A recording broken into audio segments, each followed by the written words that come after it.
বেদনার অশ্রু কোরআন ঝরায় কত, চোখ তুলে একবার দেখো না, কি হলো তোমাদের নরক কেমন করে, বুক কেন দুরু দুরু কাঁপে না, বুক কেন দুরু দুরু কাঁপে না। পলে পলে আয়ু গেল গুনে দেখ আঙুলে, সাদা চুলে একটিও কালো নাই, সাদা চুলে একটিও কালো নাই। নিশিত রাত্রি পার হবে কি করে, নিশিত রাত্রি পার হবে কি করে, মনের প্রদীপ কেন জ্বালো নাই, মনের প্রদীপ কেন জ্বালো নাই। আজ নয় কাল করে বসে থাকো তুমি যে, সময় কখনো বসে থাকে না,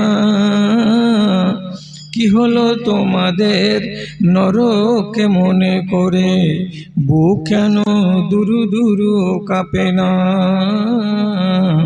বুক কেন দুরু দুরু কাঁপে না।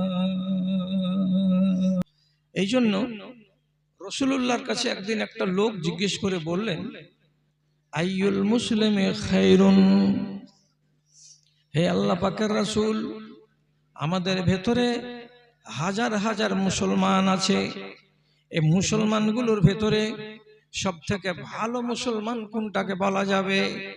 রাসূলুল্লাহ তার জবাবে বললেন, মান সালেমাল মুসলিমুনা মিন লিসানিহি ওয়া ইয়াদিহি, যেই লোকটার হাত থেকে এবং যেই লোকটার মুখ থেকে তার পাড়া প্রতিবেশী, তার গ্রামের লোক, তার টোলার লোক, এলাকার লোক যদি নিরাপদে থাকে, তাহলে পরে এই লোকটা হলো উন্নত মানের মুসলমান। মুসলমান তো লো কোয়ালিটিরও আছে আর মুসলমান হাই কোয়ালিটিরও আছে। এখানে হাই কোয়ালিটির মুসলমান কোনটা? তো যার হাত থেকে এবং যার মুখ থেকে তার বাড়ির লোক, তার পাড়া, তার প্রতিবেশী, তার গ্রামের লোক নিরাপদে থাকতে পারবে, নিরাপদে আছে, নিরাপদে আছি, তাহলে সেই লোকটা হলো হাই কোয়ালিটির ইমানদার। কেন? আপনি আপনার হাত অন্যায়ভাবে কখনো কোনো চাকরের উপরে উঠাননি, আপনি আপনার হাত অন্যায়ভাবে কোনো বউয়ের উপরে, বেটির উপরে, স্ত্রীর উপরে উঠাননি, আপনার মুখ আপনার সামনের বাড়ির লোকের সামনে অকথ্য ভাষা দিয়ে তাকে টার্গেট করেননি, আপনার বাড়ির কোনো মানুষের দ্বারাই ভুল হয়েছে তো তাকে আঁশ তুলে দেওয়ার মতো ভাষা দিয়ে আপনি তাকে টার্গেট করেননি, তাহলে যেই মানুষটা নিজের মুখটাকে সংযমে রেখেছে, যে মানুষটা নিজের হাতখানাকে সীমানার মধ্যে রেখেছে, অনিয়ম ব্যবহার করেনি, অন্যায় ব্যবহার করেনি, এই লোকটার কি টাইটেল আল্লাহ তাআলার নবী দিলেন? ইনি হচ্ছেন সবচাইতে ভালো মুসলমান। তাহলে আপনি এবার নিজের হিসাব কালকে থেকে করবেন না করবেন না? কতদিন নিজের বউকে মেরেছেন অন্যায়, হিসাব করতে হবে না হবে না? কতদিন চাকরের গালে থাপ্পড় মেরেছেন, মনে আছে? যদি মনে থাকে তাহলে এগুলোকে নিয়ে কিন্তু আপনাকে অনুশোচনা করতে হবে। আপনার মুখ কতটি মানুষকে আঘাত দিয়েছে আপনি হিসাব করতে পারবেন? নিশ্চয়ই পারবেন। মুখ যখন আপনার, বলেন আপনি, তাহলে হিসাব তো নিশ্চয়ই আপনি রেখেছেন, কাকে কুবাক্য বলেছি, কাকে অকথ্য ভাষা বলেছি। বিশেষ ঘোষণা, খাবার আছে, যদি কেউ খাবার থাকেন তাহলে ভান্ডারিতে গিয়ে খেতে পারেন, অসুবিধা নাই, খাবার রেডি আছে। মুখের যখন হিসাব আমাকে লাগবে আর হাতের, তাহলে আমি নিজে একটু ভালো হয়ে যাই। এই জন্য উর্দুতে একটা কথা আছে, হাজার আফাতোं से बचे रहते हैं वो, हजार आफतों से बचे रहते हैं वो, जो सुनते ज्यादा हैं और कम बोलते हैं और कम बोलते हैं। যে মানুষ শুনবে বেশি আর মুখকে ব্যবহার করবে কম। শুনে নিলাম, কানে গেল, মগজে রেখে দিলাম, প্রতিবাদ করলাম না, মুখটাকে বন্ধ করে রেখে দিলাম, এই লোকটা নিরাপদে থাকে বেশি। তার জন্য আল্লাহ রাব্বুল আলামিনের নবী বলছেন, এই মানুষেরা তোমাদেরকে একটা দামি কথা বলছি, হ্যাঁ আমি যেমন কঠিন তোমাদেরকে একটা কথা বলতে যাচ্ছি, যেটা কাজটা তোমাদের জন্য মুশকিল এবং ভারী, তার বিনিময়েও আমি তোমাকে দিচ্ছি অত্যন্ত মূল্যবান, অত্যন্ত চড়া এবং অত্যন্ত ভারী। তা কি? রাসূলুল্লাহ বলছেন, মান ইউজমিনুলি মা বাইনা লিহিয়াতাইহি ওয়া মা বাইনা ফাখযাইহি ফাকাদ জামিনতু লাহুল জান্নাহ। একটা মানুষ যদি তার এই দুই চুলের মাঝখানে যে ছাঁদাটা আছে, তার মানে মুখ, উপর দিকে চুল নিচু দিকে চুল, এই দুই চুলের মাঝখানে যে ছিদ্র, এটার নাম হলো মুখ। নবীজি বলছেন, এই মুখখানার যে আমাকে জামানত দিতে পারবে, এক। দুই নম্বরে রাসূলুল্লাহ বলছেন, তোমার দুই রানের মাঝখানে যে স্থানটা আছে, তার মানে লজ্জাস্থান, সেটা নর হোক কিংবা নারী হোক, পুরুষ হোক কিংবা স্ত্রী হোক, রাসূলুল্লাহ বলছেন দুই রানের মাঝখানে যে তোমার স্থানটা আছে, তোমার জায়গাটা আছে, তার মানে গোপন অঙ্গ, এটারকে যদি তুমি আমাকে জামানত দাও। কিসের জামানত? মুখটাকে আমি রাব ব্যবহার করব না এবং আমার শরমগাহকে অন্যায়ভাবে এখানে সেখানে বিলিয়ে বেড়াবো না, আর যেখানে সেখানে আমি একে ব্যবহার করব না। এই বলে তোমরা যদি আমাকে গ্যারান্টি দাও, তোমরা যদি আমাকে জামানত দিতে পারো, তো আমি নবী তোমাদেরকে কথা দিলাম, আমি তোমাদের জন্য জান্নাতের জামানদার হলাম। তোমরা নিশ্চয়ই এই দুইটা পুণ্য করার কারণে জান্নাতের ভাগীদার হবে। তোমরা আমাকে একটা কথা দাও, আমি তোমাদেরকে এই কথাটা দিলাম। আপনি বুঝতে পারছেন মুখের তাহলে ভূমিকাটা কত কঠিন আছে, যে এটার ব্যাপারে রাসূলুল্লাহ আপনাকে এত বড় কথা বললেন যে তুমি আমাকে জামানত দাও। এটা চারটিখানি কথা নয় কাউকে জামানত দেওয়া, কেন যে আমার মুখ, বিশেষ করে যারা শেরশাবাদ জাতি, তাদের মুখ আর আখার মুখ একই সমান। বেটা বাপকে যেগুলো গালি দেয়, এগুলো শোনার নয়। স্বামী যেটা নিজের স্ত্রীকে গালি দেয় আজকালকার জামানায়, এগুলো গালি শোনার নয়, আর এগুলো গালি মুখে উচ্চারণ করার নয়। আচ্ছা, মুখটা যে এইভাবে চলছে আর চালাচ্ছেন, তো আপনি কি কোরআনকে, হাদিসকে, আল্লাহ রাব্বুল আলামিনকে, তার রাসূলকে ভালোবাসেন না, মুহাব্বত করেন না? কথাটা খেয়াল করুন তো। এক জায়গাতে আলোচনা হচ্ছে একটা মানুষ সম্পর্কে। কি বলছে? এই লোকটা গত 3 দিন আগে এইখানে বাস স্ট্যান্ডে বসেছিল, ওর কাছে 3-4টা লোক এসে একটা কথা জানতে চাইল। এই লোকটার কাছে কথা জানতে চেয়ে, লোকটা শিক্ষিত ছিল, এক কথা থেকে 2 কথা, 2 কথা থেকে 4 কথা, 10টা কথা ওর কাছ থেকে মানুষ শিখলো। তখন ইবনে সিরিনের মতো লোক ওইখানে বসেছিল, তো ওই লোকটার পরিচয় দিচ্ছে কি বলে? জালিকার রাজুলুল আসওয়াদ। কার কথা বলছো তুমি? গত পরশুদিন ওইখানে স্ট্যান্ডে যে লোকটা বসেছিল, ওই লোকটার পরিচয় দিচ্ছ। ওই লোকটা নাকি, যে লোকটা কালো কুচকুচে, যে লোকটা নিগ্রো, যে লোকটার গায়ের চামড়াগুলো হাড়ির কালির মতো, ওই লোকটার কথা বলছো নাকি? পরিচয় দিতে গিয়ে আমি তো বলি না এরকম কথা। ওর চেহারাতে বড় বড় দাড়ি ছিল, ওই লোকটা নাকি? মাথাতে রুমাল পেঁচিয়ে ছিল, ওই লোকটা নাকি? যে লোকটার গায়ে লাল রঙের জামা ছিল, ওই লোকটা নাকি? তো পরিচয় দেওয়ার জন্য ইনি কি বলছেন? কোনটা লোকের কথা বলছো? ওই যে লোকটা কালো কুচকুচে নিগ্রো আফ্রিকার, যার গায়ের রং হাড়ির কালির মতো না? তো লোকেরা বলছে হ্যাঁ হ্যাঁ হ্যাঁ ঠিক ঠিক ঠিক, ওইটাই, ওই লোকটাই। পরিচয় দেওয়া হয়ে গেল। 5টা মিনিট গত হলো না, ওই মজলিসেই বসে বসে ইবনে সিরিন, মুহাম্মদ ইবনে সিরিন রাহিমাহুল্লাহ, উনি খাস করে দুবার, তিনবার, চারবার, পাঁচবার করে বসে বসে বলছেন আস্তাগফিরুল্লাহ, আস্তাগফিরুল্লাহ, আস্তাগফিরুল্লাহ। একবার বললেন আস্তাগফিরুল্লাহ, দুইবার বললেন আস্তাগফিরুল্লাহ, তিনবার বললেন আস্তাগফিরুল্লাহ। তিনবার চারবার পর পর যখন আস্তাগফিরুল্লাহ পড়া হলো, তখন লোকেরা জিজ্ঞেস করে বলছে, কেন জনাব এত ঘন ঘন করে আপনি আস্তাগফিরুল্লাহ কেন পড়ছেন? তখন তিনি জবাব দিয়ে বলছেন, ওরে আমার ভাই, জবানটা তো আমার, আমি একটা লোকের পরিচয় দিতে গেছিলাম, তো লোকটার পরিচয় দিতে গিয়ে যে শব্দটা ব্যবহার করেছি, এই লোকটা যদি নিজের কানে শুনতে পাই, তাহলে তার মনটা রাজি হবে না, খুশি হবে না, ওর মনটা দুঃখ পেয়ে যাবে যে আমি কালো চামড়ার লোক বলে আমাকে এই কথাটা বলেছে। তো যেটা কথা মানুষটাকে দুঃখ লাগবে শুনতে, এমন কথা যদি আমার মুখ দিয়ে বেরোয়, তাহলে আমি তো লোকটার গীবত করে দিয়েছি, আর গীবত করা ভালো নয়। তার জন্য আমি আল্লাহর কাছে ক্ষমা চাইছি, আস্তাগফিরুল্লাহ, আল্লাহ তুমি আমাকে মাফ করে দিও। কি কথা বুঝতে পারলেন? তাহলে মুখকে সংযমী করে রাখার ব্যাপারে সাহাবায়ে কেরাম এবং তাবেঈনদের মধ্যে কতটা সংযমী মনোভাব ছিল, এখান থেকে আইডিয়া করতে পারেন আপনি যে একটা লোককে কালো বলে দেওয়ার কারণে তিনি লজ্জিত হয়েছেন।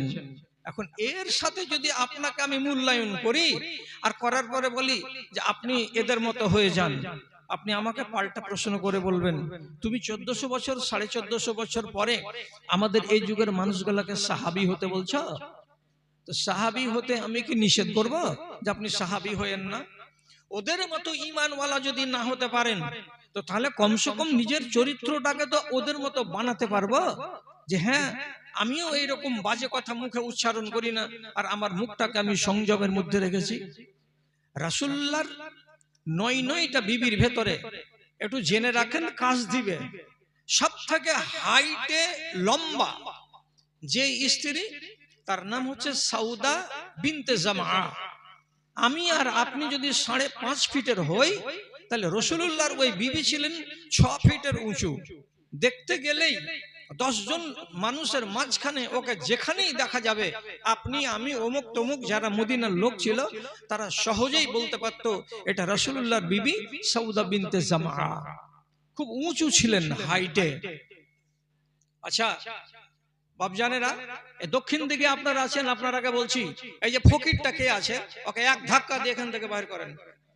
এই ভাই ওখানে কে আছেন আপনারাকে বলছি, একে বেহায়াকে এখান থেকে ধাক্কা দিয়ে বের করেন, জলদি 10 নেকি পাবেন, একে মারেন, মারে এখান থেকে ভাগান। হারামখোর, কত টাকা তোর দেনা পড়েছে রে? বাপের জমিদারি এখানে আছে নাকি?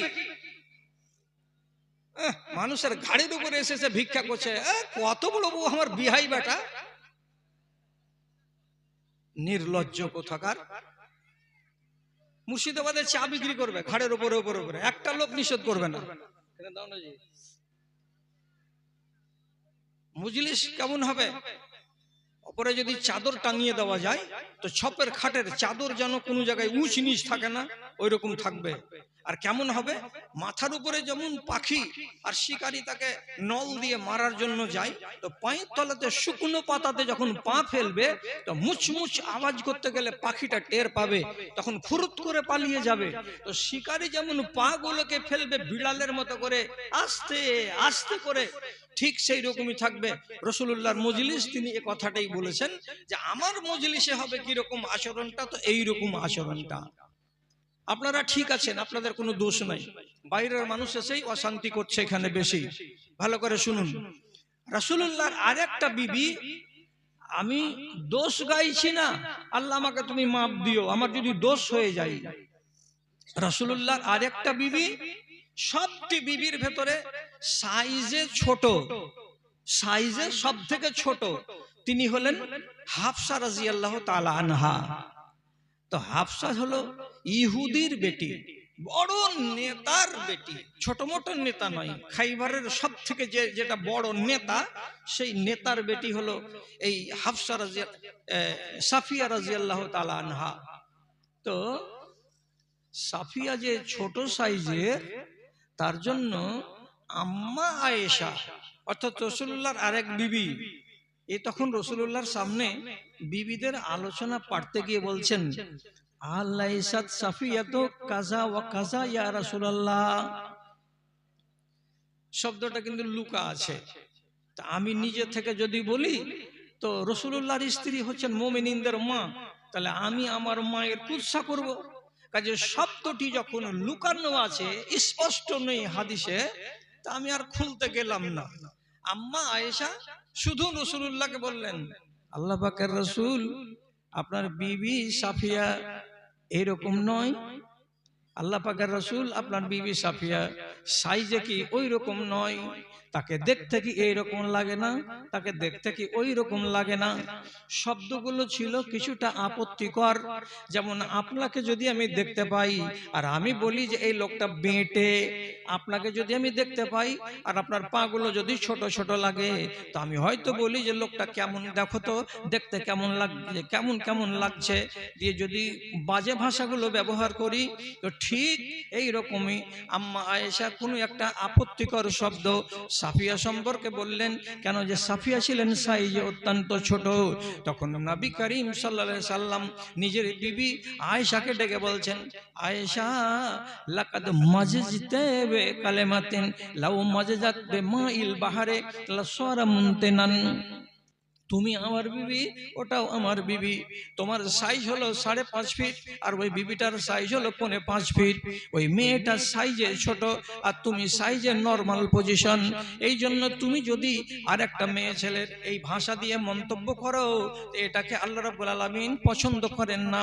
অতএব তোমার মুখটাতে যে বেলাগাম শব্দগুলো বেরিয়ে গেল, তো আমি তোমার স্বামী নবী বলছি, তোমার মুখের শব্দটাকে আমি যদি হাতে ধরে নিতে পারতাম আর সেটাকে যদি নদীর পানিতে আমি ফেলে দিতাম, তো তোমার এই শব্দটা আল্লাহকে এত অপছন্দ হয়েছে যে তোমার এই শব্দটার কারণে নদীর পানিগুলো দুর্গন্ধযুক্ত হয়ে যেত, ওগুলোকে পান করার যোগ্য মনে করা হতো না।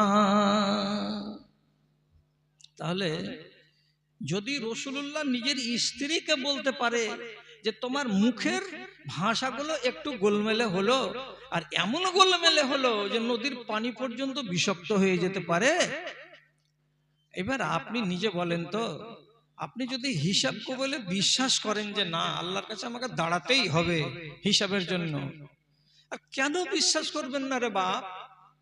আব্দুল্লাহ বিন উমারের মতো জাদ্রেল সাহাবী, মহান সাহাবী, তিনি ইমামতি করছেন আর সূরা পড়তে পড়তে পড়তে পড়তে পড়তে একদম 10, 15, 20টা আয়াত পড়া হয়ে গেছে। এমন সময় একটা আয়াত তিনি পড়ছেন। আয়াতটা কি পড়েছিলেন? ইয়াউমা ইয়াকুমুন নাসু লিরাব্বিল আলামিন। যেদিন মানুষকে দাঁড়াতে হবে তার রবের সামনে মুখামুখি হয়ে। কেন দাঁড়াতে হবে? হিসাব দেওয়ার জন্য দাঁড়াতে হবে। এই কথাটা যখন তিনি পড়লেন তো আর এগোতে পারলেন না, তেলাওয়াত ওখানেই থেমেই গেল। আধ মিনিট 6 সেকেন্ড 10 সেকেন্ড থেমে থাকার পর আর একবার যখন তেলাওয়াত শুরু করলেন, ওই আয়াতটাকেই পড়লেন, ইয়াউমা ইয়াকুমুন নাসু লিরাব্বিল আলামিন। এটা দুবার করে পড়লেন, তিনবার করে পড়লেন, পড়ার পরে থেমেই গেলেন, আর পড়তে পারলেন না। সালাম ফেরা হয়ে গেল, নামাজ হয়ে গেল। লোক জিজ্ঞেস করে বলছেন, হে আব্দুল্লাহ বিন উমার, আপনি এই আয়াতটাকে তিনবার করে পড়লেন, এখান থেকে আগে কেন বাড়লেন না, এখানেই থেমে কেন গেলেন? তখন তিনি ঠান্ডা মাথায় জিজ্ঞেস করে বলছেন, কেন থেমে গেছিলাম, কেন থেমে গেছিলাম? তুমি নিজে বলো তো। তোমার রবের সামনে তোমাকে খাড়া হতে হবে এবং তোমার নিজের আমলগুলোর হিসেব দিতে হবে। তোমার কি বুকে পাটা আছে যে তোমার রবের সামনে খাড়া হয়ে যাবে, নির্ভীক চিত্তে দাঁড়াবে, আর তোমার মনের ভেতরে কোনো সংশয় থাকবে না, আর যেটাই জিজ্ঞেস করবেন আল্লাহ তাআলা সেটারই তুমি উত্তর দিয়ে দিতে পারবে? এত বড় কি তোমার বুকের পাটা আছে নাকি? যদি পাটা না থাকে তাহলে মনের ভেতরে ভয় করো। আমার মনের ভেতরটা এমনি এমনি করছিল যে আল্লাহর সামনে দাঁড়াতে হবে, এই ভয়টাকে সামলাতে না পেরে কোরআন মাজিদের তিলাওয়াত আগে বাড়াতে পারলাম না, ওখানেই আমাকে ক্ষান্ত হতে হলো।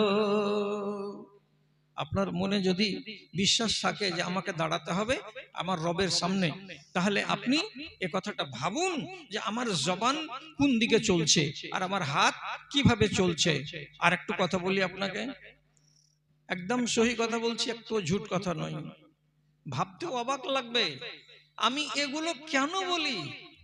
বলি এই জন্য যে আপনারা এগুলোকে কম্পেয়ার করবেন, মিলিয়ে দেখবেন, দেখার পরে জিজ্ঞাসা চিহ্ন কপালে আঁকবেন, ওরা কি ছিল আর আমরা কি, ওরা কেমন মানুষ ছিল আর আমরা কেমন মানুষ। ওরা যদি রসুলুল্লাহর যুগের মানুষ এইরকম হয় 1450 বছর পরে, তাই বলে কি আমরা এত অধপতনে তলিয়ে যাব? যখন মূল্যায়ন করবেন তখন আপনার মনের ভেতরে একটা সংকোচ তৈরি হবে, এবং এই সংকোচটাই আপনাকে পাপ থেকে অনেকটা রক্ষা করতে পারবে। এই জন্য কথাগুলো বলছি। ভাইজান, হযরত উমর রাদিয়াল্লাহু তাআলা আনহু উনি বলছেন, উনার কথাটা প্রসিদ্ধ, এটাকে বলা হয় আসার। আসারগুলো সহি। এটা কি বলছি? বলছে দাখালা উমরু আলা আবি বকরিন সিদ্দিক ওয়া হুয়া ইয়াহবিজু লিসানাহু। হযরত উমর বলছেন, আমি একদিন বেড়াবার উদ্দেশ্যে এক পা দু পা করে হাঁটতে হাঁটতে আমার বন্ধু আবু বকরের বাড়ি চলে গেলাম। আবু বকরের বাড়ি যদি গিয়ে দেখছি তো হযরতে আবু বকর রাদিয়াল্লাহু তাআলা আনহু নিজের জিভটাকে বাম হাত দিয়ে টেনে ধরে আছেন। আহারে, জিভটাকে টেনে ধরে আছেন আর খিঁচে নিয়ে আছেন, কথা বলছেন না। আমি যখন চলে গেলাম, জিভটাকে টেনে ধরেছিলেন। ওই হালাতে যখন আমি জিজ্ঞেস করলাম, মা বালকা, আবু বকর তোমার ব্যাপারটা কি, এই জিভটাকে এমনি করে খিঁচে টেনে ধরে আছো কেন? তখন তিনি হাতটাকে ছেড়ে দিয়ে উমরের দিকে আঙুল তুলে বলছেন, হাযাল্লাযী আওরাদানা লিল মাওরিদা। উমর, তোমাকে কি বলবো, এই যে জিনিসটা আছে, অঙ্গটা আছে, এরই কারণে আমাকে কত কথা শুনতে হচ্ছে, আর এরই কারণে কত জায়গাতে আমাকে গিয়ে অনেক রকমের প্রশ্নের সম্মুখীন হতে হচ্ছে। যদি এটা না থাকতো তাহলে এতগুলো আমার উপরে আসতো না বাবাল। এই জিভটার কারণে আমার উপরে মুসিবত আছে, এই জিভটার কারণেই আমাকে অনেক সমস্যার মুখোমুখি হতে হয়। তার জন্য জিভটাকে টেনে ধরে আছি, আর আমি কৈফিয়ত নিচ্ছি এর কাছে। খবরদার জিভটা তুই বল রে, আজ থেকে তোর মুখ থেকে, তোর জিভ দিয়ে যেন কোনো বাজে কথা না বেরোয়। আজকে থেকে এমন কথা বলবি না যে যার কারণে তোকে বিচারের সম্মুখীন হতে হয়। তুমি আবু বকর, তুমি যদি বাঁচতে চাও তো তোমার জিভটাকে বাঁচাও।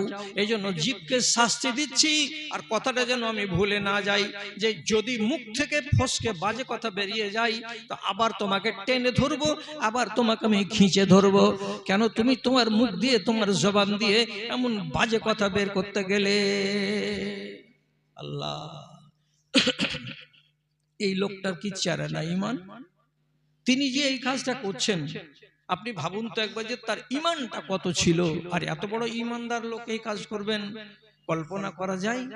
সহিহ হাদিসের ভিতরে লেখা আছে, আপনাকে ঝুট কথা বলছি না, একদম ডানে আর বামে, আগে আর পিছে আলেম ওলামা বসে আছেন, উনারা আমার সাক্ষী, উনাদের সামনে বলছি। রাসূল করিম সাল্লাল্লাহু আলাইহি সাল্লাম আবু বকর সম্বন্ধে এই কথাটাই বলেছেন। কি বলেছেন? লাউ উযিয়া ঈমানু আবি বকরিন ফি কাফাতিন ওয়া ঈমানু আহলি দুনিয়া ফি কাফা। দাড়ি পাল্লাতে দুটো পাল্লা হয়, দুটো বাসন হয়, এদিকে একটা বাম দিকে একটা। নবীজি বলছেন, আবু বকরের ঈমানকে যদি ডান দিকের পাল্লাতে রেখে দাও এক পাল্লাই, আর সারা দুনিয়ার 228টা কান্ট্রিতে যত মানুষ বাস করে সমস্ত মুসলমান মানুষের ঈমানকে যদি বাম দিকের পাল্লাতে চাপিয়ে দাও, আর দেওয়ার পরে এমনি করে দাড়িটাকে উপর দিকে খাড়ো করো, যে কোনটা পাল্লা ভারী হবে, কোনটা দিক ভারী হবে। তো আবু বকরের ঈমানকে যে পাল্লাতে চাপানো আছে সেই পাল্লাটা নিচু দিকে থাকবে, আর সারা দুনিয়ার মানুষের ঈমান যেই পাল্লাতে আছে সেই পাল্লাটা উপর দিকে উঠে যাবে। কত বড় ঈমানদার লোক এটা! পৃথিবীর মানুষের ঈমানকে একত্রে করে যদি আবু বকরের ঈমানের সঙ্গে তার ওজন করা যায়, তো বলছে আবু বকরের ঈমান ভারী হবে, আর দুনিয়ার মানুষের ঈমান একত্রিত করার পরেও সেটা হালকা হবে। এত বড় মহান ব্যক্তি, এত বড় ঈমানদার, সে লোকটা কতটা সংযমী হয়েছেন নিজের জীব সম্পর্কে যে মাঝে মাঝে তিনি টেনে ধরেছেন আর দৃশ্যটাকে দেখে নিলেন কে, তা আরেক জাদরেল ইমানদার, তিনি হচ্ছেন হযরত উমর ফারুক রাদিয়াল্লাহু তাআলা আনহু।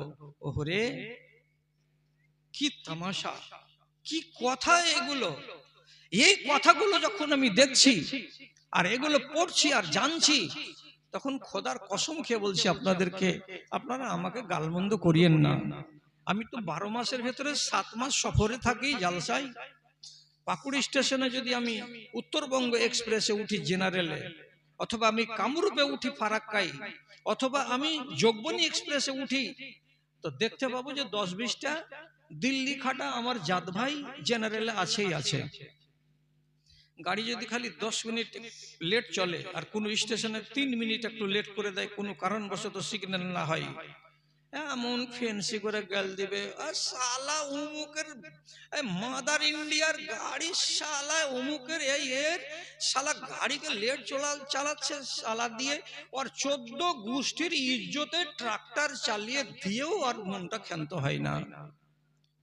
আরে তোর কি একটুকু লাজও নাই যে তোর পার্শ্বে যে একটা টুপি মাথায় দিয়া উলার খেয়াড়ের মতো সাদা দাড়িওয়ালা লোকটা যে দাঁড়িয়ে আছে, তো তোর 14 গোষ্ঠী শিখায়নি যে এই যাই হোক লেলা কাপা একটা মৌলবি দাঁড়িয়ে আছে, তো তোর মুখের ভাষাটা তো ভালো হবে? যে ভাষাগুলো বলছি সেটা ট্রেনের কি একটা চুল বাঁকা হবে? 14 গোষ্ঠীর মিলেও তো ট্রেনের কিছু করতে পারবি না তোরা, অথচ তাদের মুখের ভাষাগুলো এত নোংরা আর এত খারাপ। ভাইজান, মুখের কারণেই মানুষ ভাত পাই আর মুখের কারণেই মানুষ লাত খাই, কথাটা মানবেন তো? এমনিতে দেশে প্রচলিত আছে যে মুখের ভাষাতে পান পাই আর মুখের ভাষাতে লাত খাই, এটা 100 বার সত্য কথা।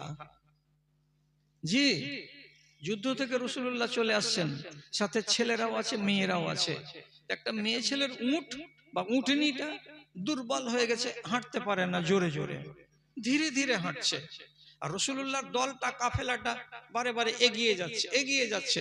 যখন 1 রশি করে 1.5 রশি করে পিছে পড়ে যাচ্ছে, তখন এই মহিলার মনটা বিরক্ত হয়ে যাচ্ছে যে বারবার আমি পিছে পড়ে যাচ্ছি কেন। শেষের বেলায় আর একবার মহিলা মানুষ তো, ও করলো কি, পায়ের দুটা এড়ি দুদিক থেকে জোর করে মারলো উটের কোখাতে, জোড়া করে এড়ি মেরে দিয়ে আরবি ভাষাতে বলছে, আরবিতে বাংলাতে যেমন আপনি গরু হাঁকান, তো ওরা তেমনি আরবিতে উট হাঁকাচ্ছে। তা আরবিতে উট হাঁকাতে গিয়ে কোখাতে দুটা পায়ের এড়ি মেরে দিয়ে বলছে, হাল ইয়া মাল উনত, হাঁট জোরে জোরে, অভিশপ্ত উট, অভিশপ্ত উট, খবিশনি উট, মালাউন উট, হাঁট জোরে জোরে হাঁট, জোরে জোরে হাঁট। তো উটটাকে গালি দিল মালাউন বলে, অভিশপ্ত বলে। ও তো একটা পশু, ও তো একটা জানোয়ার, ও তো অবলা প্রাণী। ওকে যখন গালি দিল, রাসূলুল্লাহ আগে ছিলেন, নিজের উটের লাগামকে টেনে ধরলেন, আর ধরার পরে শেষে বলছেন কি, মানিল কাইলো লিহাজিহি, কে বললে এমন কথা গো, আমি একটু জানতে চাই। সাহাবায়ে কেরাম বললেন, এই যে পিছন দিকে উটের উপরে চড়ে আছে এই মহিলা, তার মুখ থেকে আওয়াজটা শুনতে পেলাম। রাসূলুল্লাহ সাথে সাথে বলছেন কি, আহারে আহা, কি করলা রে বাবা, তোমার মুখটা দিয়ে যে ফাঁস কথাটা বের করে দিয়েছো, আর কাকে বলেছো? তো একটা অবলা জানোয়ারকে। রাসূলুল্লাহ তখন নিজেকে সামলাতে না পেরে রাগের জ্বালাতে বলছেন, আনজিলু মা আলাইহি মিনাজ জাদে, এই উটটার উপরে যতগুলো আমাদের দশওয়ালি সামান আছে, সামানগুলোকে নামিয়ে নাও আর অন্য উটের উপরে চাপিয়ে দাও। আর এই মেয়ে ছেলেটিকে বলো, ওই মেয়ে ছেলে তুমি উটের উপর থেকে নেমে যাও, অন্য উট যদি থাকে তো সাথে হয়ে যাও, আর না হলে পেদাল পায়ে হেঁটে হেঁটে চলো। উটটাকে খালি করে দেওয়া হলো। তারপরে রাসূলুল্লাহ বলছেন, এই উটটাকে দলে নিও না, একে সাথে সাথে ডাকিও না, একে ছেড়ে দাও। এ যদি নিজের মনে আসে তো আসবে, আর নিজের মনে যদি না আসে তো মাঠেই থেকে যাবে। তারপরে সাহাবী বলছেন, মদিনা পর্যন্ত আমরা চলে গেলাম, যাওয়ার পরে আমরা দেখেছি উটটা এই মাঠে ওই মাঠে চড়ে বেড়াচ্ছে। কোনো একটা মানুষ তার উপরে সওয়ার হতে যায় না, কোনো একটা মানুষ তার দুধ দহন করতে যায় না, কোনো একটা মানুষ তার কাছ থেকে উপকার পেতে চায় না। কেন চাই না? কেন চাই না? একটা মানুষের মুখ থেকে জঘন্য ভাষাটা বেরিয়ে গেছিল, রাসূলুল্লাহ তার জন্য তাকে শিক্ষা দিবেন বলে ওই মেয়েকে উট থেকে নামিয়ে দিয়েছিলেন, আর উটটাকে জীবনের মতো বলে দিলেন, তোমার কারণে এই উটটা কি হলো? অভিশপ্ত হয়ে গেল। অভিশপ্ত উটে আর কেউ চড়তে যাবে না। ভাষাটা একটুর জন্য, একটু ফসকে গেল রাগের জন্য, তাতে কত বড় ঘটনা ঘটলো। এখন আমরা আগেকার যুগে বাৎসরিক গোলাম পুষতাম, চাকর পুষতাম, এখন এগুলো উঠে গেছে। আর চাকরকে গাল দেওয়া, চাকরকে মারা অভ্যাসটা আমাদের অনেক ছিল, এখান থেকে আমরা কিন্তু মুক্ত হয়ে গেছি। আরবের যুগে এটা ছিল প্রচুর, আর তাদের কাছ থেকে ঘটনা ঘটেছে, এবং রাসূলুল্লাহর যুগে যেগুলো ঘটেছে এগুলো হাদিস হিসাবে সংরক্ষিত আছে। একজন নেক সাহাবী, খুব চরিত্রবান, এবং এই সাহাবীটা সম্বন্ধে কিতাবে লেখা আছে, আরবের কোনো একটা সাহাবী এমন বাদ নেই যে তার যার 2টা 3টা আর 4টা 5টা 6টা 7টা করে বিয়ে হয়নি। 2টা 3টা অহরহ অহরহ। কিন্তু এই এমন একটা সাহাবী যিনি ওই একটাই বাড়িওয়ালিকে নিয়ে জীবন কাটিয়ে নিয়েছেন, আর একটার উপর দিয়ে ওনার জিন্দেগি গত হয়ে গেছে, মারা গেছেন উনি। নাম আবু যার গেফারি। খুব সহজ সরলমতি মানুষ। যাই হোক, সরল হতে গেলে কি হবে? আমাদের দেশে মানুষ বলে না যে মুন্সিতে বনসি লাগিয়ে দেয়। তো হযরত আবু যার একদিন ওর চাকরটাকে খুঁজছে, গোলাম, ছোট ছেলে, এখন পূর্ণ সাবালক হয়নি, 12-13 বছর কোন রকম মেরে কেটে বয়স হবে। ছেলেটা ছোট ছেলে, খেলাধুলা করছে এখান থেকে ওখান, এর বাগানে ওর বাগানে। যখন খুঁজছিলেন তখন তাকে পাননি। 1 ঘন্টা পরে তাকে যখন দেখতে পেয়েছেন যে এই তো আমার বাড়ির চাকর গোলাম, তখন তিনি তাকে একটু ক্রোধের স্বরে বলছেন, আইনা কুনতা ইয়াবনা সাউদা। মানে কি? এতক্ষণ কোথায় ছিলি রে কালির পেটের কালা? তোর মা হলো নিগ্রো আফ্রিকার মেয়ে কালি, আর তার পেট থেকে পয়দা হয়েছিস তুই কালো। তো তার মাকে টেনে দিয়ে আবু যার গিফারি বলছেন, কালোর পেটের কালো, এতক্ষণ কোথায় ছিলি বল? আমি তোকে 10 মিনিট 15 মিনিট আগে থেকে খুঁজছি, তোকে আমি খুঁজে পাচ্ছি না কেন? কথাটা যখন শুনলো, ছেলেটা বলছে, আমি কালোর পেট থেকে হয়েছি বলে আমি কালো, তো আমার দোষ হলো, তো আমার মাকে কেন টেনে আনলো আমার মুনি? কালোকে কালো বলা জায়েজ নয়। একটা যদি সত্যিকারে আপনার দামাইপুর গ্রামে কোনো মুচির ছেলে থাকে, আপনি ওকে খবরদার বলবেন না, আরে এই মুচির বেটা শুন। মুচির বেটাকে মুচির ছেলে বলে আপনি ডাকতে পাবেন না। কেন? যেই জিনিসটাতে তার মন আহত হবে এমন কথা কোনো মানুষকে আপনি বলতে পারবেন না। ছেলেটা রাসূলুল্লাহর কাছে বললেন, আল্লাহ পাকের রাসূল আমাকে এই কথাটা বলেছে। কে? আবু যার। রাসূলুল্লাহর মসজিদে কিছুক্ষণ পরে হাজিরি হলো আবু যারের। তখন আল্লাহ পাকের নবী ওকে বলছেন, আবু যার, কি ব্যাপার, তুমি কি এরকম কথা বলেছো তোমার বাড়ির চাকরটাকে? তখন আবু যার এদিক ওদিক আর না করে সোজা সাপটা কথা বলে বলছেন, জি, এ কথাটা আমি কিন্তু বলেছি। তখন নবীজি তাকে সামনে করে ভদ্র ভাষাতে বললেন, ইন্নাকাম রুউন ফিকা জাহেলিয়া। আবু যার, জাহেলিয়াতের যুগের যত গ্লানি ছিল, মাকে বিয়ে করা গ্লানি, কাফনকে চুরি করে নেওয়া গ্লানি, মেয়েদের ইজ্জতকে নষ্ট করা গ্লানি, মুসাফিরের মালকে ছিনতাই করে তার জানকে মেরে দেওয়া হলো গ্লানি, যত রকমের চুরি ব্যভিচারী ডাকাতি ছিল জাহেলিয়াতের যুগের সেই গ্লানি থেকে তুমি নিজেকে মুক্ত করে নিয়েছো বটে, কিন্তু জাহেলিয়াতের যুগের একটা বদ চরিত্র তোমার ভেতরে থেকেই গেছে। এই বদ চরিত্রটা যদি তোমার কাছ থেকে না পালায়ন করে, তাহলে বলো তো তুমি পাকা ঈমানদার কেমন করে হলে? জাহেলিয়াতকে দূর করেছে আল্লাহর কোরআন, এবং যত আমার সাহাবীরা আছে কোন একটা সাহাবী অভদ্র নয়। আগে যা ঘটে গেছে ঘটে গেছে, ঈমান আনার পরে আমার একটা সাহাবীকেও ব্যভিচার করে না, একটাও সাহাবীকেও মারামারি করে না, একটাও সাহাবী কেউ মদ পান করে না, একটাও সাহাবী কোনো মেয়ে ছেলের আবরুকে লুটতে যায় না, আর কোনো মানুষের কাছ থেকে এমন অসৎ আচরণ পাওয়া যায় না। তাহলে তোমার মতো একটা সাহাবী ঈমান কবুল করার পরে জাহেলিয়াতের যুগের চরিত্র কেন থেকে গেল? এখান থেকে যদি মুক্ত হতে না পারো আবু জার, তো বড্ড বিপদ আছে। আবু জার লজ্জিত হয়ে গেলেন। আহ, কেন বললাম কথাটা গো? সোজা করে যদি বলতাম তাও তো বলা যেত না, কিন্তু মাকে টেনে কথা বলেছি। কি করবো? কাফারা কি করতে হবে? দুদিন পর বাজার গেলেন। বাজার গিয়ে ইয়ামান দেশের চাদর হলো বিখ্যাত সেই যুগে। তো একখানা চাদর কিনলেন, নিজের গায়ে চাপালেন। আর একখানা চাদর কিনলেন একই থানের, একই দামের, ওই ছেলেটার জন্য, দিয়ে ছেলেটার গায়ে চাপিয়ে দিলেন। নিজের গায়ে কাশ্মীরি শাল আছে, আমি মালিক, আমার গায়ে থাকতে পারে। আমার গায়ে লাল মিলি থাকতে পারে, আমি টাকাওয়ালা লোক, কিন্তু আমার চাকরের গায়ে কেন লাল মিলি থাকবে? কাশ্মীরি শাল কেন থাকবে? চাকর আর মালিক দুজনই এক কোয়ালিটির চাদর গায়ে দিয়ে হাঁটতে হাঁটতে হাঁটতে হাঁটতে চলে আসছে মদিনা মসজিদের দিকে। লোকেরা বলছে, কি ব্যাপার গো? দেখে দুজনকে মনে হচ্ছে বাপ বেটা, আজকে তো চাকর আর মালিক মনে হয় না, কি ব্যাপার? হাদিস, আলাইহি হুল্লাতুন ওয়া আলা গোলামিহি হুল্লাতুন, এর গায়ে আছে একটা বড় চাদর আর ওরও গায়ে আছে একটা বড় চাদর। এর চাদরের দাম যদি 700 টাকা হয়, তো ওর চাকরের গায়ের তার চাদরের দাম হলো 700 টাকা।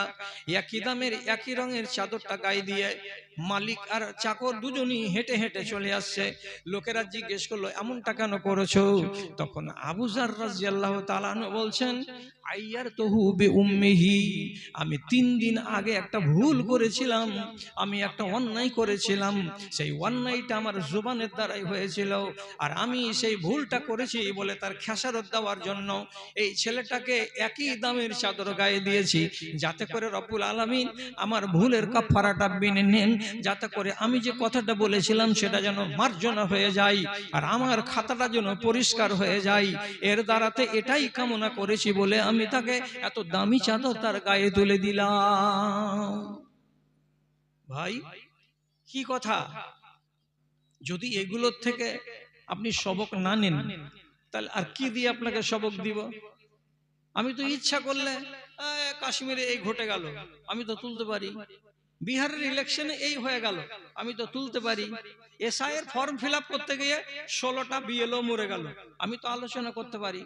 তো বিএলও মরে গেলে আপনার ইমান ভালো হবে কি? হবে না। এটা করে হবে না। কে সরকার করলো আর কে করলো না, ওটা যদি আমি আপনার সামনে বলি, আপনার ইমানের 1 পয়সা লাভ দেবে না। এই জন্য আল্লাহ রাব্বুল আলামিন নিজে বলেছেন, ওয়াইজা তুলিয়াত আলাইহিম আয়াতুহু যাদাতুহুম ঈমানা। মানুষের ঈমানকে যদি একটু বাড়াতে চাও, মানুষের ঈমানকে যদি একটু টোকা মারতে চাও, তার মগজে যদি একটা জিজ্ঞাসা চিহ্ন বসাতে চাও, তাহলে তার সামনে কোরআনের কথা বলতে হবে, তার সামনে সাহাবীদের জীবনী টেনে এনে কথা বলতে হবে। আর এইগুলো থেকে যদি মানুষেরা জ্ঞান পায় তাহলেই পাবে। আর যার দিলের উপরে মোহর মারা আছে, হাদিস বললেও কোরআন বললেও সারা রাত যদি গত করে দেয়, তবুও সে সেখান থেকে কোনো জ্ঞানের আধার খুঁজে পাবে না। রাসূলুল্লাহকে একটা লোক এসে জিজ্ঞেস করছে, সোজা সাপটা প্রশ্ন, ছোট্ট একটা প্রশ্ন, ছোট প্রশ্ন, খেয়াল করুন কি প্রশ্নটা? মান নাজাতো ইয়া রাসূলুল্লাহ। কয় লাইন হবে লিখতে গেলে? এই আঙুলে যদি আমি লিখি, একটা আঙুলের সম্পূর্ণ জায়গাটি দখল হবে না। প্রশ্নটা করাবার হয়ে গেল, মান নাজাতো ইয়া রাসূলুল্লাহ। এর মানেটা কি? হে আল্লাহ পাকের রাসূল, নাজাত কিসে পাওয়া যাবে? কল্যাণ কি করলে পাওয়া যাবে? কি করতে গেলে বিপদে পড়বো না, এটা আপনার কাছে জানতে চাই। যেই জিনিসটা করতে গেলে আমি নাজাত পাবো, সেই জিনিসটা আমাকে বাতলে দেন। রাসূলুল্লাহ বলছেন, তুমি নাজাত পেতে চাইছো যাতে তুমি ঝামেলায় না পড়ো, কিয়ামতের দিন ধরা না পড়ো, রাস্তা তোমার মুশকিল না হয়ে যায়, তাই তো? জি। তখন রাসূলুল্লাহ তাকে 3টা কথা বললেন। কি 3টা কথা? আমসিক আলাইকা লিসানাকা, তোমার জিভটাকে নিয়ন্ত্রণে করে নাও, জিভটাকে একটু বাঁধনের ভেতরে রাখো, যেখানে ইচ্ছা সেখানে চালিয়ে দিও না, যেমন করে মন তেমন করে চালিয়ে দিও না। যদি জিভটাকে তুমি বাঁধনের ভেতরে রাখতে পারো তো নাজাত পাওয়ার তিনটা ধাপ আছে, তিনটা উপায় আছে। একটা উপায় হলো এই যে তোমার মুখটাকে তুমি সংযমের ভেতরে রাখতে পেরেছো, বাকি দুইটার দিকে তাকাও। 2 নম্বর কি হবে? তো তিনি বলছেন ওয়ালিয়াসআবাইতাকা, যতদূর পারবে বাড়িতে থাকবে, যতটা সম্ভব হবে বাড়ির ভেতরে রইবে, যখন বাধ্য হয়ে যাবে তখন বাড়ির বাইরে যাবে, তাছাড়া ওয়াকারণে ওয়াহেতুক বাড়ির বাইরে যাবে না।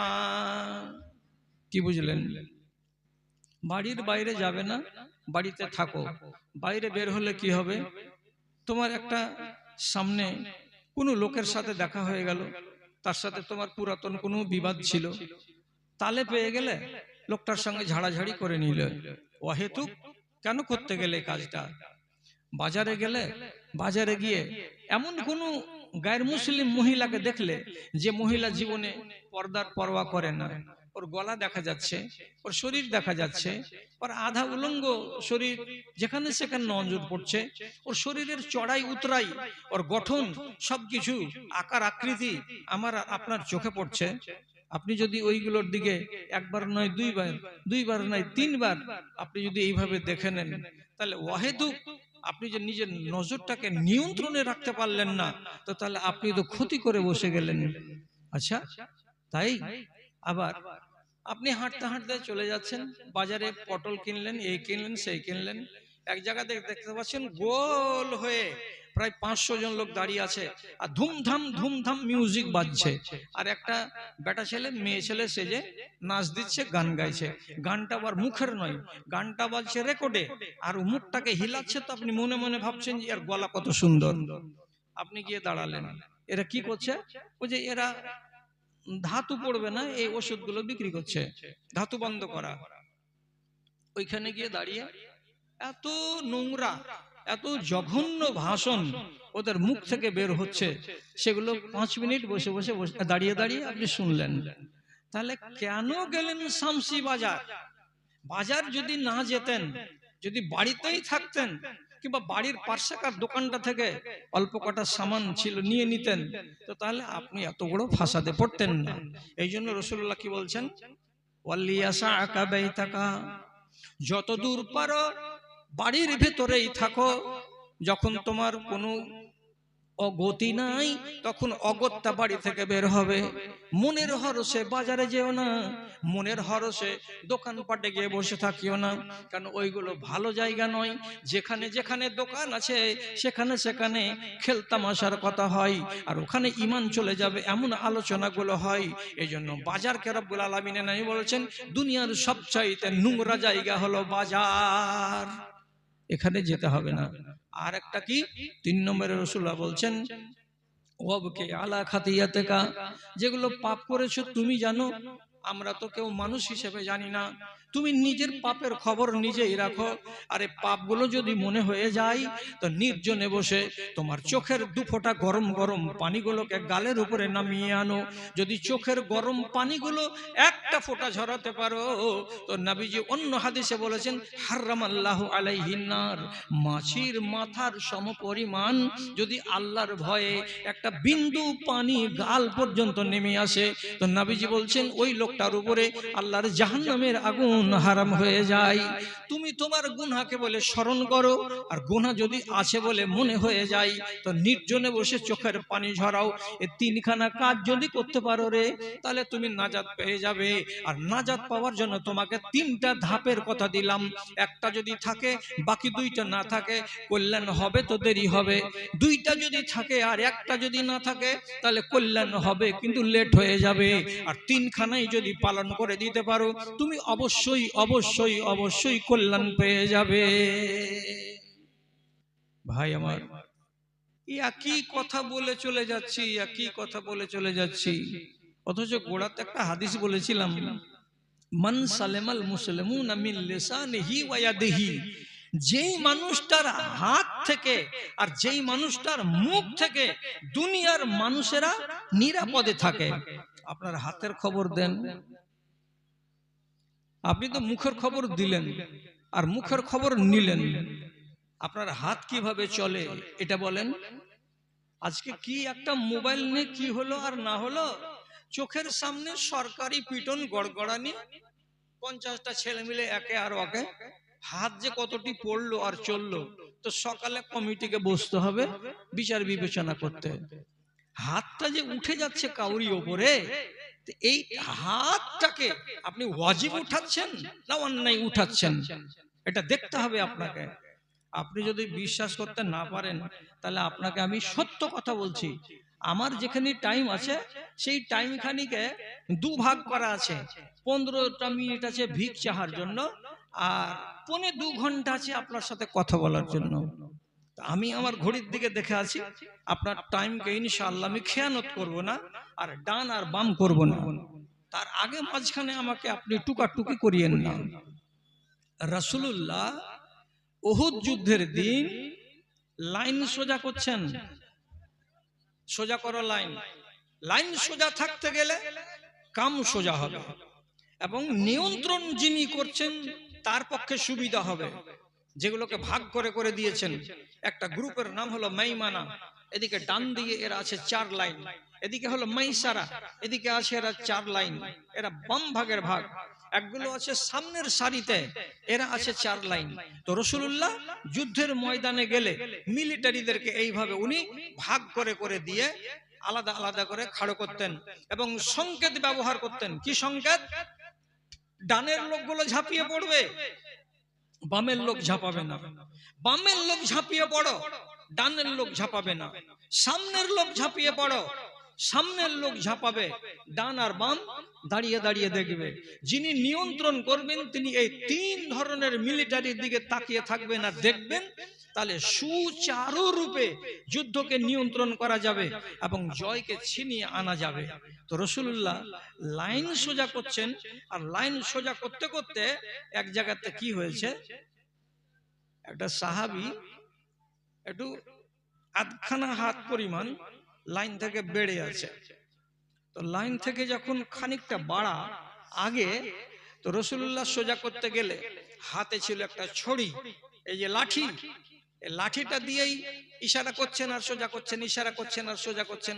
এই সোজা করতে করতে ওই লোকটাকে যখন দেখা যাচ্ছে লাইন থেকে খানিকটা আগে বেড়ে আছে, ওর কাছে গিয়ে তখন করলেন কি, ওই লাঠি খান্ডাকে দিয়ে এই ভুঁটির কাছে এভাবে ধরে একটু করে গুঁতো দিয়ে দিলেন, আর দেওয়ার পরে ঠেলে দিলেন, দেওয়ার পরে ইশারা করে বলছেন পিছনে হও, পিছনে হও।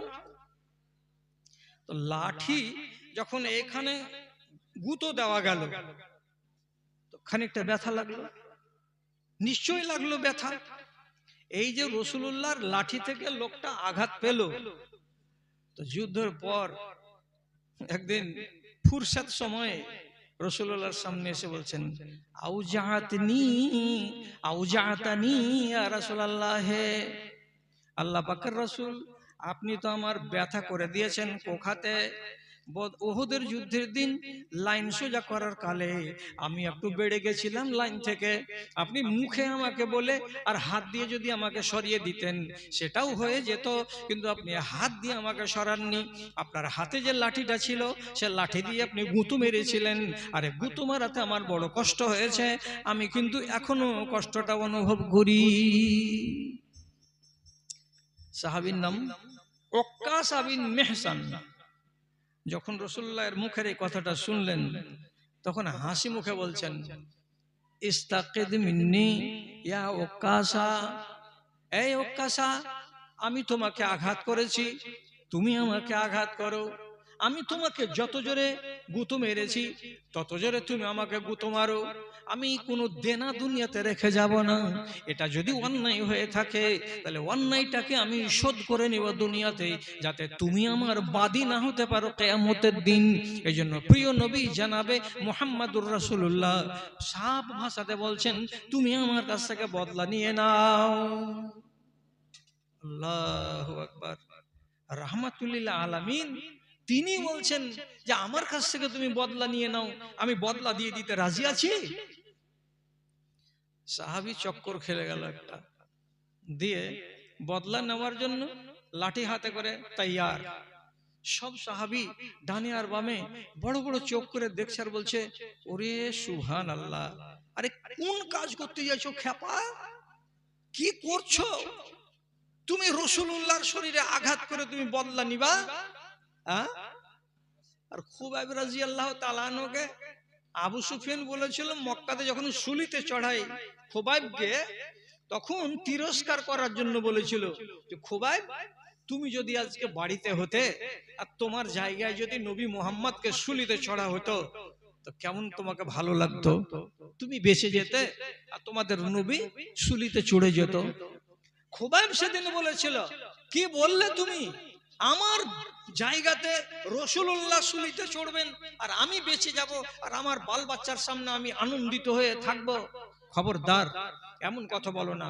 যদি রাসূলুল্লাহর পায়ে একটা কাঁটা লাগে আর তার বিনিময়ে যদি আমাকে আমার জীবন দিয়ে দিতে হয়, আমার জীবন দিয়ে যদি রাসূলের পায়ের কাঁটাকে আমি আটকাতে পারি, আমি খুবাইব বলছি আমার জীবনটাকে আমি দান করে দেব, কিন্তু রাসূলুল্লাহর পায়ে একটা কাঁটা লাগতে দেব না। এতটা রাসূলুল্লাহকে আমি ভালোবাসি। একজন সাহাবী এত ভালোবাসতেন, এত ভালোবাসতেন, তো তুমি কেমন সাহাবীর সাহাবী যে রাসূলুল্লাহ একদিন তোমাকে লাইন সোজা করতে গিয়ে বুকে তোমার কোখাতে আঘাত এনেছিল? এটা তো যুক্তি ছিল, এটা তো তাৎপর্যের বিচারে করা হয়েছে, তবে অন্যায় তো করা হয়নি। তাহলে কেন তুমি রাসূলের কাছে বদলা নেবে? লোকের এতগুলো ইঙ্গিত সত্ত্বেও ওকাশা বিন মেহসান বলছেন, তোমাদের কারো কথা শুনবো না, কারো কথা শুনবো না, বদলা নেওয়ার স্থির করেছি, বদলা নিয়েই ছাড়বো। এবার রাসূলকে বলছে, আল্লাহ রাসূল, যখন আমার গায়ে আপনার লাঠি আঘাত লাগে তখন আমার গায়ে কাপড় ছিল না, আমি তো খালি গায়ে ছিলাম, ওই অংশটা আমার, আর আপনার শরীরে এত লম্বা জুব্বা। আল্লামা আলবানী হাদিসটাকে হাসান বলেছেন।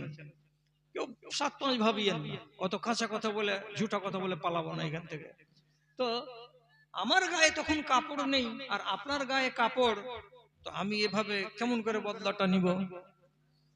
তো রাসূলুল্লাহ বলছেন, ঠিক আছে, যদি তোমার গায়ে তখন কাপড় না থেকে থাকে তা আমিও আমার গা থেকে কাপড়টা সরিয়ে দিচ্ছি। রাহমাতুল্লিল আলামিন এমনি করে কোখা পর্যন্ত কাপড়টাকে তুলে দিলেন। আর যেমনি কোখা পর্যন্ত তুলে দেওয়া, লোকেরা সবাই মনে মনে ভাবছে একটা গুঁতো মেরে দেবে রাসূলুল্লাহর কোখাই আর দিয়ে বদলাটা চুকিয়ে নেবে। সবাই হা করে দৃশ্য দেখছে। আর যখনই আল্লাহ পাকের রাসূল কোখাটাকে উদাম করে দিয়ে তার সামনে ধরলেন, সাথে সাথে ওকাশা বিন মেহসান রাসূলুল্লাহর কোমরের কাছে খালি জায়গাটাতে চট করে গিয়ে একটা চুমু দিয়ে দিলেন। আর চুমু দেওয়ার পরে নিজের হাতে কাপড়টাকে এমনি করে নামিয়ে দিলেন। দেওয়ার পরে বলছেন, আল্লাহ পাকের রাসূল, বদলা নেওয়া হয়ে গেছে, আর বদলা নিতে বাকি নাই।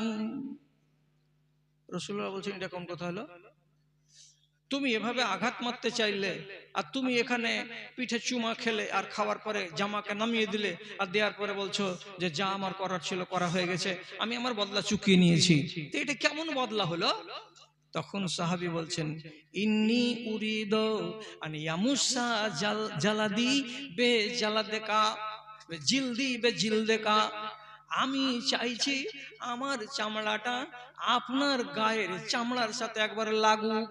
এটা যদি লেগে যায়, ইউহাররিমুল্লাহু আলাইহান নার, আপনার শরীরে যে আমার শরীরটা এভাবে ঘষ্টন লেগেছে, আপনার শরীরে যে আমার শরীরটা লেগেছে, এর দৌলতে আপনার শরীরকে যেমন জাহান্নামের আগুনে টাচ করবে না, তো এরই দৌলতে আপনার শরীরে আমার শরীর লেগেছে, আমার শরীরকেও আল্লাহ রাব্বুল আলামিন তার জাহান্নামে দেবেন না। এই মহান উদ্দেশ্যে আপনার শরীরের ওই অংশটাতে চুমা খেয়ে দিলাম। আমার মুখটা আপনার শরীরে লেগেছে, আমার মুখটা আপনার কোখায় লেগেছে, আপনার চামড়াটা আমার চামড়ায় লেগেছে। তো আপনি যেমন বরকতের লোক, আপনি জান্নাতে যাবেন, তো আপনার চামড়াকে ছোঁয়ার কারণে এই বরকতেও আমি আল্লাহর জান্নাতে যাব। এই উদ্দেশ্যেই এটা আমি করেছিলাম। উদ্দেশ্য নেই, কিন্তু প্রথম চিত্রটা কি? রাসূলুল্লাহ কি বললেন? বদলা চুকিয়ে নাও। তাহলে হাত চলে গেছিল। তো এই হাতটা রাসূলুল্লাহ যুক্তিযুক্ত চালিয়েছিলেন, তার উপরেও তিনি রাজি হলেন, আমার বদলা নিয়ে নাও। দাদা আমি এখনো বলছি, আর আমি বেশি দিন বলতে পাবো না। কেন পাবো না? যে আমি 66 বছরে পড়েছি, আর আমার বাপ 77 বছর বয়সে মারা গেছেন।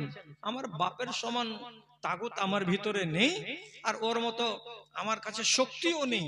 আমি 10-15 বছর আগেই একদম নিঢাল হয়ে গেছি, আমার চলার যোগ্যতা কমে গেছে। বারবার এসে আপনাকে যে আবার কোনো নসিহত দিতে পারবো তা ভরসা করে বলতে পারি না। এই জন্য বলছি, যদি কোনো ভাইয়ের এমন ঘটনা ঘটে থাকে, কোন মানুষের উপরে আপনি রাগের বশে হাত চালিয়ে দিয়েছেন, দুনিয়াতে শোধবোধ করে নেন। কিভাবে শোধবোধ করব? ওর হাত ধরে, ওর ঘাড় নেড়ে, ওকে ভাই বলে, ওকে নানা বলে, ওকে দাদা বলে আপনি ওকে রাজি করে নেন, যাতে ওই ক্ষোভ ওর মনের ভেতরে থাকে, আর ক্ষোভ নিয়ে ও কবরে চলে যায়। যদি মরে যায়, কেস কিন্তু হাইকোর্টে চলে যাবে। আর মরার আগে যদি আপনি মিটিয়ে নেন, তাহলে এটা কিন্তু আর কিছুই হবে না। আপনি বিশ্বাস করবেন কি, আজকে যদি একটা মেঢ়া আর একটা মেঢ়াকে অন্যায় ভাবে যদি সিংহের গুঁতো দিয়ে থাকে, অন্যায়, তাহলে এই মেঢ়াটা কিয়ামতের দিন যে হুঁড়া খেয়েছে হাজির হবে, আর যে সিং মেরেছিল সে মেঢ়াকে আল্লাহ তাআলা হাজির করবেন, আর দিয়াকে বলবেন তুমি ওকে এক সিংহের গুঁতো দিয়ে দাও। সিংহের যখন গুঁতো দেওয়া হয়ে যাবে, তখন আল্লাহ রাব্বুল আলামিন দুটোই মেঢ়াকে বলবেন তোমরা মাটি হয়ে যাও, তোমরা মাটি হয়ে যাও। এও মাটি হয়ে যাবে, এও মাটি হয়ে যাবে। কিন্তু রব্বুল আলামিন বলছেন অন্যায়কে রেখে দিয়ে আমার কোনো ফয়সালা নয়, সব চুকিয়ে দেওয়া যাবে কিয়ামতের দিন। তাহলে একটা মেঢ়া, তার যদি বদলা আল্লাহ রাব্বুল আলামিন হাসরের ময়দানে দিয়ে দেন, তাহলে আপনি যে মানুষ, ওরা কিন্তু মিটিয়ে দিল, কিন্তু আপনাকে তো মিটাবেন না, হয় নরকে আর না হয় স্বর্গে, কোন এক জায়গাতে আপনার ঠাঁই হবে। তাহলে আপনি কেন মিটিয়ে নিবেন না? মিটিয়ে নেন। আর আবার বলছি যে হাতটাকে এতদিন যা করেছেন করেছেন, আগামী দিনে আমার কথাটাকে শুনে একটু সংযমী করেন। বলবো একটা আজব কথা, বসে বসে শুনেন। এরপরে আবার আপনাদের যেন ঘুম না আসে, তার জন্য একটা চ্যাংড়া বক্তা আছে। চ্যাংড়াগুলোর তো হিসাব কিতাবই আলাদা, ওটা আপনারা বুঝতে পারছেন। ওকে জগিয়ে রাখা আছে। একটা আধ বুড়া চলে গেল, আর আমি এবারে পাকা বুড়া চলছি। এরপরে একটা একবারে বাছুর আসবে দামড়া। তো আপনি তাড়াহুড়া করিয়েন। আমার টাইম কতক্ষণ আছে? 1:30 পর্যন্ত। তাহলে 5টা মিনিট 15 হতে দেন, তাহলে আমি ছেড়ে দেবো ইনশাআল্লাহ। ঠিক আছে, তাড়াহুড়া করিয়েন না। ইবনে সিরিন বলছেন, আমি কাবার সেহানে তোয়াফ করছি, কাবার সেহানে তোয়াফ করছি, আর আমার সাথে আগে পিছে একটা লোক তোয়াফ করছে। তো কাবার সেহানে যারা তোয়াফ করেছেন তারা তো আপনারা জানেন যে মানুষ কত না দোয়া করে আল্লাহ তাআলার কাছে।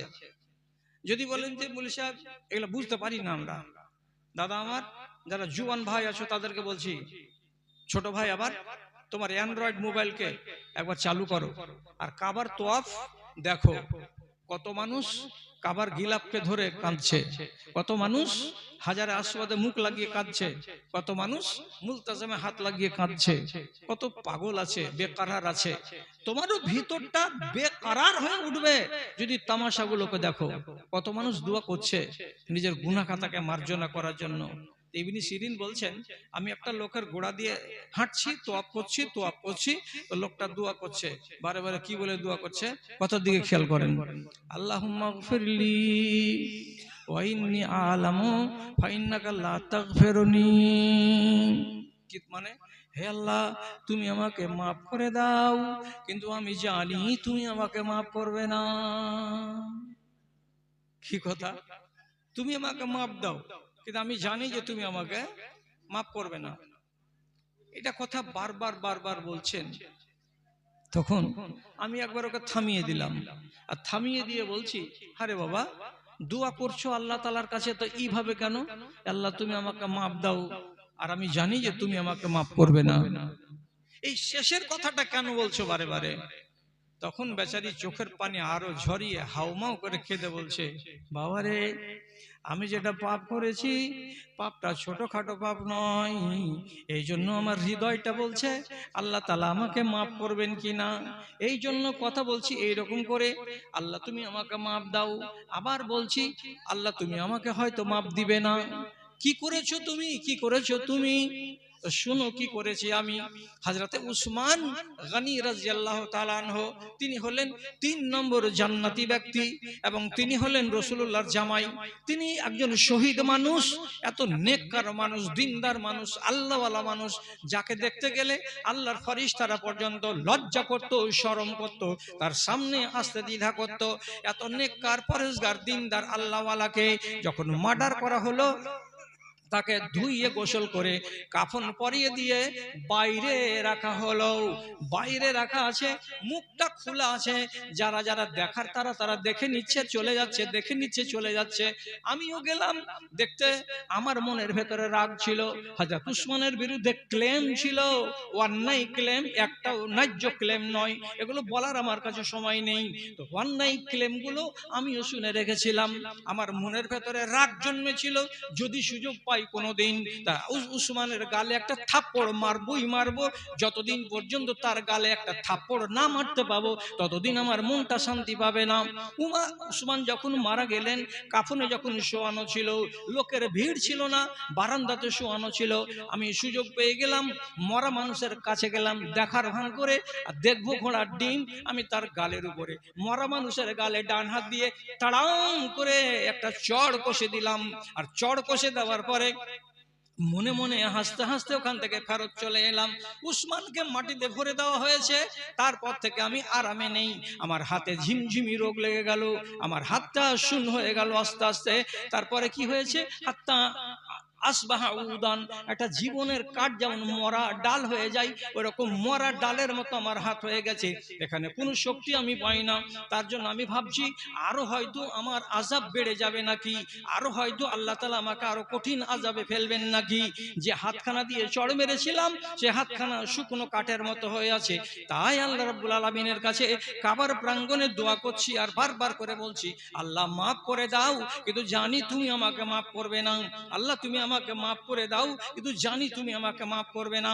ইবনে সিরিন বলছেন, পরকার কথাটা বলিও না, বারে বারে আল্লাহকে বলো, আল্লাহ তুমি মাফ করে দাও, আল্লাহ তুমি মাফ করে দাও। বান্দার কাজ হলো পাপ করা, আল্লাহর কাজ হলো মাফ করা। হাতকে অনিয়ম ব্যবহার করেছিল। খেসারত কত বড় দিতে হলো, খেসারত দিতে হলো অনেক লম্বা। তাহলে আপনাকে যে ছেড়ে দেওয়া হবে এটা তো আর নয়। ভাইজান, বাপজান, দাদাজান, আমার মায়েরা, আমার খালারা, যতজন লোক আপনারা আছেন, আপনাকে বলছি সলিড ঈমান নিয়ে বাঁচতে হলে নিজের মুখটাকে হেফাজতে রাখবেন, নিজের হাতটাকে হেফাজতে রাখবেন, চোখটাকে হেফাজতে রাখবেন। এই অঙ্গকে যদি আপনি হেফাজতে রাখতে পারেন, আপনার ঈমানটা থাকবে সলিড। আর সলিড ঈমানদার লোকের কিয়ামতের দিন হিসাব হবে না, বিনা হিসাবে জান্নাতে যাবেন।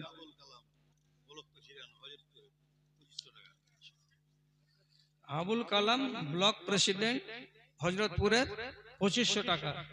আমি কইছি মেয়ে ছেলের পক্ষ থেকে 40,100, এটি নাকি? আচ্ছা আচ্ছা, আলহামদুলিল্লাহ, 40,100 টাকা। আর এটি এসেছে,